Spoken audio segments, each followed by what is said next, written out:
Good morning. How are you? This is Marianne Grant, Life in Harmony podcast. Today is the first day of your life. It's important. What are you going to do with it? Remember, I said we were going to talk about letting go of the things that we left behind yesterday, mentally, physically, spiritually, financially, sexually, whatever it is that we need to clean up so we could start our day fresh and have the best day ever. I'm going to start with you with a list of all the things that control us, and then go into something that we need to focus on to look at if we're doing it in our own life. Sarcasm. Sarcasm is anger, emotions, bad attitude, enabling, people-pleasing, not able to say no, drugs, alcohol, pills, relationships, sex, lust, love, anger, rage, controlling everyone around you but yourself, distractions everywhere. Then you do nothing but have excuses. Gambling, work, working out, food addiction, binge TV, podcasts, news, caffeine, shopping, surgeries, pain, in a relationship with a man or a woman, abusing each other mentally, physically, spiritually, financially, sexually, or mentally, whatever it is that you do to one another. And you may want to add to the list. I wanted to talk about forgiveness and how this program is a program of action. You can learn things, but if you're not putting it into action, none of this knowledge means anything. And everything I teach, I had to do myself, or I wouldn't be able to teach it. So I'm just teaching you things that I have learned throughout my years and what I had to do. And one of them was forgiveness of our parents. And I didn't talk about my mom. I was really broken from my mom and what happened to her with her nervous breakdowns and shock treatments, and what the doctors did to her, and how they're just starting to come out and realize that everything they did was wrong. Literally, they're just starting to write books about it. They had no idea what they're doing. And by the way, doctors did you know that nutrition is an elective for doctors? Doctors are really trained to cut, do surgeries, and medicate. Many of the doctors don't know how to be healthy. They know how to be healthy, but they don't live a healthy life, so they don't teach it. You can't teach what you don't give yourself. In other words, you can't teach it with conviction. You could try to teach it, but people aren't going to believe you. But many doctors, they're in it, they don't make their money unless they're doing surgeries. Again, what I said about questioning everything, question your doctor, get 3 other opinions. There are many surgeries that should not be done. My sister's in the field. She told me a lot of stories. Again, it's your fault for not questioning. They say that's what you get for not questioning. And the more people that question, the more ethical they have to be. Again, it's about accountability. And with my mom, I talk more about my dad because my mom, I used to run from my mom. I used to think I was going to catch it, that if I stayed close to her, that would happen to me. And it's interesting why, when I started to work on myself, how I went full force at a level of recovery and doing the courses I did, and dove into psychology at a level that very few people would do, because I wanted to learn about the mind, the power of the mind. Are we all like this? And I wanted to learn from different people. And one thing about myself, I have to love what I'm learning, and I can go through books ferociously, but they have to be books that I love. In school, I hated school. The 2 books were Helen Keller and Annie Oakley. Those 2 books stimulated me enough to get through school. But after that, I couldn't read enough when I went back to school. So I had to learn to confront and understand. But here's the thing. If we don't forgive our parents, and if we don't understand, we do it for ourselves so we don't repeat it. And they gave us all they could give us. They gave us what they knew. And I started to learn, they were medicating my mom and giving her uppers and downers. And we didn't realize how addicted she had become. They called it prescriptions back then. They made a drug addict out of my mother, and we didn't even know it. And it's important that we question everything we do, because if we don't, we end up repeating it. We end up repeating the same mistakes.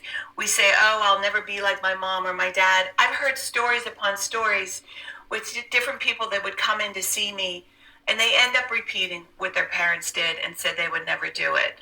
You have to understand, we have both parents inside of us. They're the ones that raised us. And we have the knowledge, the strength, the power, and the information to change it. But here's what happens if we don't change it. We pass it down from generation to generation. Out of 8 brothers and sisters, I have a brother that's somewhat getting better, and my one sister and I, we broke the cycle. The rest are still living in their hell, and they don't even know they're living in their hell. They just keep doing the same thing over and over again, expecting different results. And here's what we mean about doing the work. It's breaking the cycle so you don't pass it down to the next generation. And that generation has to clean up the shit that you gave them in your life. Like my kids and all the dysfunction that I gave them, my kids, I told them when I went into therapy, you and Joey go into therapy and MF mom and dad, get it out of your system so you don't spend the rest of your life blaming us. So my kids I went through the stages with my kids of them angry at me, dad, their stepdad. And I got the wrath of all of that. And believe me, I heard it. But I didn't feed into it. I listened, I heard them, and I said, okay, now you have work to do. Each and every one of us, none of us are exempt from doing the work. So get off of blaming your parents, get over it, write a letter, get the anger out of you, go to counseling, work with someone you trust, and move forward. Here's the problem. If you don't confront it, if you don't look at it, you're never going to live a healthy life with your family that you're living with now. You carry that resentment and that anger with you for the rest of your life.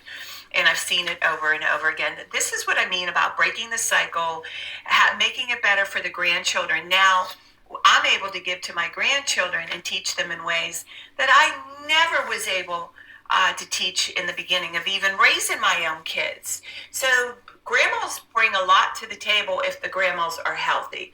But if the grandmas are unhealthy and they're still getting stoned and high and acting like a fool, they get to pick up those character defects also. But we all play a role.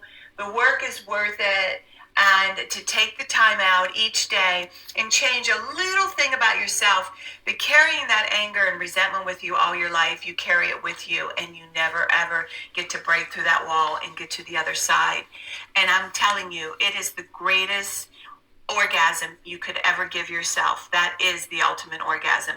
Mastering your life, mastering who you are, and no longer allowing anybody to have power over you.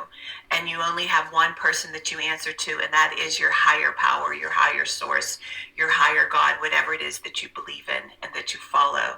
And that's why it's important that we walk around consciously, not unconscious. And that is the gift you give yourself. Okay, balance. Not too much of anything. When you do too much of anything, our kids, our partner, our play, everybody gets destroyed. Something gets left out. When we stay balanced, it's life in harmony. When we abuse ourselves, everyone we love is infected by it. You cheat yourself and everyone around you. The level of love and respect you give yourself, that is the level of love and respect you get in return.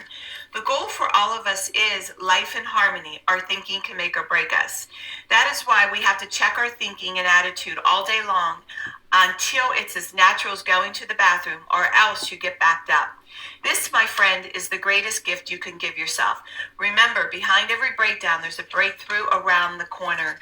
People say, I want to be a part of taking care of the world. Here's the good news. If you truly take care of yourself all day and be a living example, that is taking care of the world.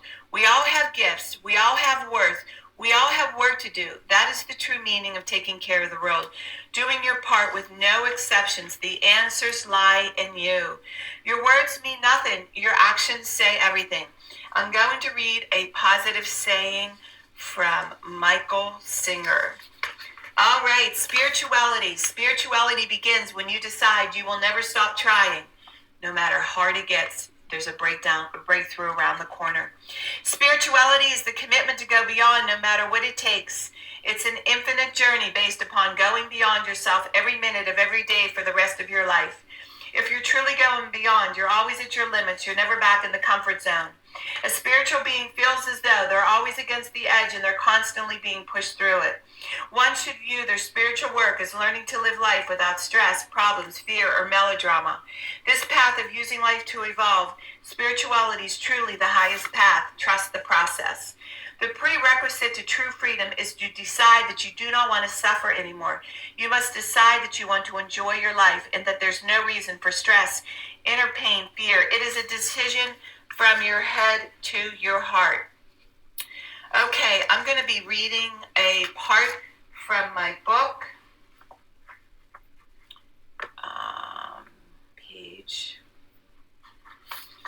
Page 20 over to 21, the top paragraph. I will share with you some events that helped me to understand the importance of our likeness and similarities.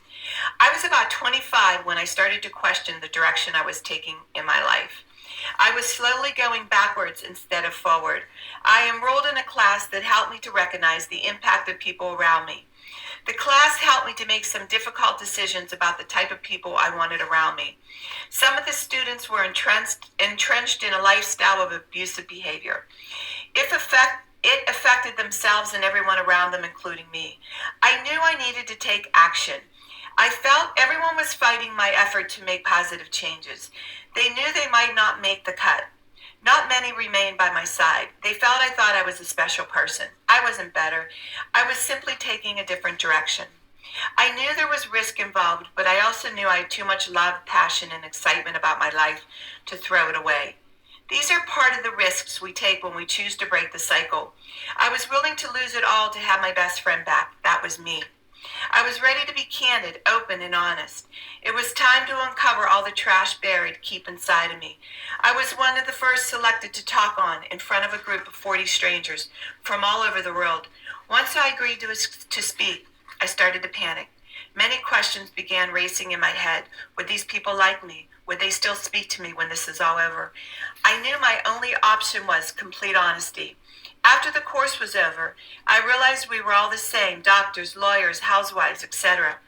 We all came for the same reason: acceptance, love, support, and respect. As a result, we left with the same understanding. No matter what we did in life or who we are no different. No one is better than anyone else. We are simply operating on different levels.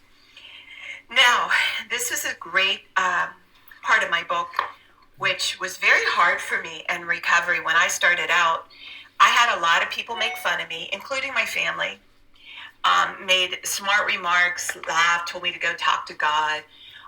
My friends, they beat me down, they thought I was better than. There's a lot of dysfunction that goes on when you're making changes, and people beat down what they don't know, what they don't understand. When someone is being rude to you or bashing you or degrading you, that's their own insecurity, their own ignorance. And their mental capacity is very limited to how far they're going to go, because they're not willing or have the strength or the spine to make the changes themselves. So in order to feel good about themselves, they have to beat you down. This happens everywhere you go. This happens in school. This happens at home. This happens in recovery. This happens in recovery centers, where people try to compete with other people. People are human. We're all imperfect, perfect human beings. And these are the things that you have to go through. That's why it's important that when you get stronger and stronger, you start to be true to your convictions. And no matter what anybody says to you, you can listen to them and hear them out. But remember, I told you, you make the final decision in the end. And when you don't do that, you end up resenting or regretting the decisions you make. So you need that armor. You need that shield. You need that protection with people that love you, that want to see you win. That's where a counselor comes in, a sponsor, a best friend, where they have your back no matter what, and to help you to get to the other side. And I'm not telling you it's going to be easy. It's not going to be easy. It's going to be hard, but it's worth it. Everything you do for yourself is worth it. And then what we're doing is we're teaching other people to do it. I couldn't do what I do if I didn't have other people take the risks and bite the bullet and take the ammunition coming at them as they were changing. So we all have to make that stand and be prepared prepared for that, and not let it discourage us. And what happens is, in time, we start to get better and better and better, and it no longer is an issue. Okay, so now I'm going to read a part of my book. All right, the checkoff list in the back of the book. Work on one thing at a time. Eventually, it'll be a way of life. Not do too much of anything. Balance is most important. And for me, I'm working on my 30 days of working on the carbs. So far, it's working out well, and I'm feeling so much better. Again, it's a practice. You do it for 30 days, and it's a way of life. I am clean and clear of all diseases and negative thoughts. I accept today where I am powerless. I have control where I have choices. I will reach out for help and use my tools today. I accept today and understand the only person I can change or regulate is myself. I will take time to hug and kiss the loved ones around me. I will show my partner today how much he or she is appreciated, needed, and loved. I will speak up for myself today. I will take charge of my life today and realize I am in charge of my decisions. I will know when it is time to bow out and let go and trust the process. I will set realistic goals for myself. I will get 7 to 8 hours of sleep tonight. I will set healthy boundaries around myself today. I will not allow anyone to speak to me with disrespect. I will make a conscious effort to eat healthy meals. I will take my vitamins, food supplements today. I will drink 6 to 8 glasses of water today. I will be good to myself today. Whoever can see through all fear will always be safe. I will talk with someone I trust and respect and be honest with them today. Accountability is key. I will trust and reach out to my higher power today. I will say thank you for everything that happens to me today, good or bad. I will not do anything to cause harm to myself or others today. I am willing to change today. I will exercise today. I will pray for the well-being of myself and others today. I will write a list of all the things I want in a partner. If I become it, I will attract it. Discipline is freedom. I will do 2 things a day I don't want to do to have a successful day. And my 2 things are always getting up early and working out. And what happens is when you start to knock out one thing at a time on the checkoff list, it empowers you more and more, and you see how incredible your life is becoming, and nothing around you is changing, but you're changing your thinking. You're changing how you're reacting, and all of a sudden you start loving things that you used to hate. You start empowering yourself and doing things you've never done before, and you speak up at levels, and you actually surprise yourself, and it's a beautiful thing. We can all heal together one day at a time. It is a decision from our head to our heart, the greatest gift you can give yourself. Remember, you can reach me at createyourspirit@gmail.com and leave a number if you want to order books for gifts. And you can learn about my services, lifeinharmonyonline.com. If you want to learn how to do the workshops in a group of people, leave your number. I'll teach you how to do the workshops, because the more people we teach how to win, we all win. And I'm doing the podcast 5 days a week. It's important that you share this podcast with everybody you love and respect so we can all heal together. And let them know, hit subscribe, and start with podcast number 1. Number 2, there's order to the insanity for them to understand the questions and where we're going together. It's a process and a cycle. You have to do it 1 step at a time. You can't skip the steps, or you end up having to go back again. And remember, I want you to have a noticeable day today.